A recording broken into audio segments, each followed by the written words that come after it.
Tune into the Midnight Heart is a new romance anime that I've been looking forward to for a while, and even though the premise is something we've seen before, it still made me really excited to watch it. Honestly, I think this is going to be one of the better new gen romance series, I'm going to call it now. The story follows our main guy, Arisu Yamabuki, and he is a character to say the least. Arisu is extremely confident. He's a guy who supposedly never gets nervous, and that's because he comes from the powerful Yamabuki family, making him the heir to the Yamabuki group, and he believes he's destined to be perfect and carry Japan into the future. Arisu is hilariously arrogant. He thinks everything about himself is perfect. His looks, his intelligence, everything. But to him, being 99% perfect isn't enough, and the only people who can help him reach that missing 1% are girls. At his new high school, which just merged from an all-boys and all-girls school into a co-ed school, Arisu introduces himself to his class and boldly announces his goal is that he wants all the girls here to tell him that he loves them. It sounds insane, but there is a reason for that. Back in middle school, Arisu used to listen to a late-night radio program hosted by a girl named Apollo. At the time, her voice was his only source of comfort, and he formed a deep connection with her through these broadcasts. Then one day she disappeared without any explanation to him, and Arisu never got the chance to say one last thing to her that he wanted.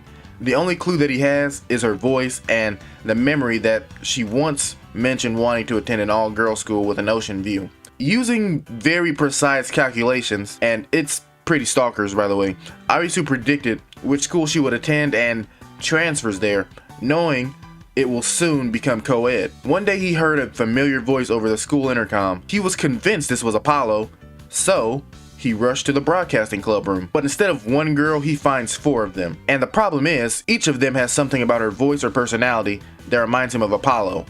So now the search becomes much more harder than he expected. All 4 girls have dreams connected to their voices, so here's a quick ranking from my least favorite to the favorite so far. Iko Kirino, she's a very shy girl, or at least that's how she presents herself. She's an aspiring VTuber, and her whispery way of speaking reminds Arisu of Apollo. Shinobu Uzuki, she wants to become a news anchor. She's funny and a bit clumsy, and I think she'll shine once she gets a focused episode, which she hasn't gotten one yet. Nanae Himekawa, the classic tsundere, she dreams of becoming a voice actress, and she clearly has the talent. Episode 2 really made me like her a lot more, and so far my favorite and everybody else's favorite from what it says on AniList, Rika Inohana. She wants to become a singer. At first I didn't expect much, but her voice is amazing, bro.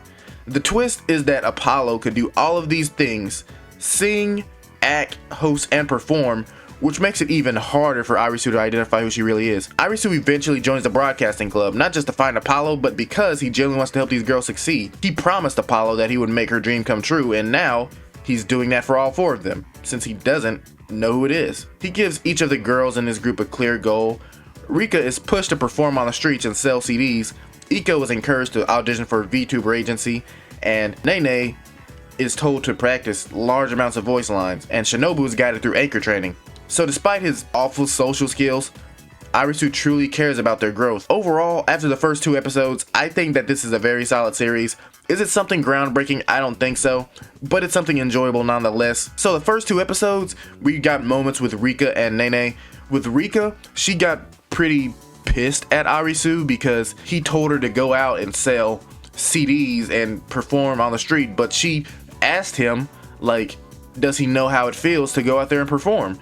And he said no because he's never done it before, but he doesn't get nervous, and that really pissed her off because he lied. So he actually went out and learned how to play guitar and performed so that she wouldn't feel as bad, and I think that's really cool and commendable.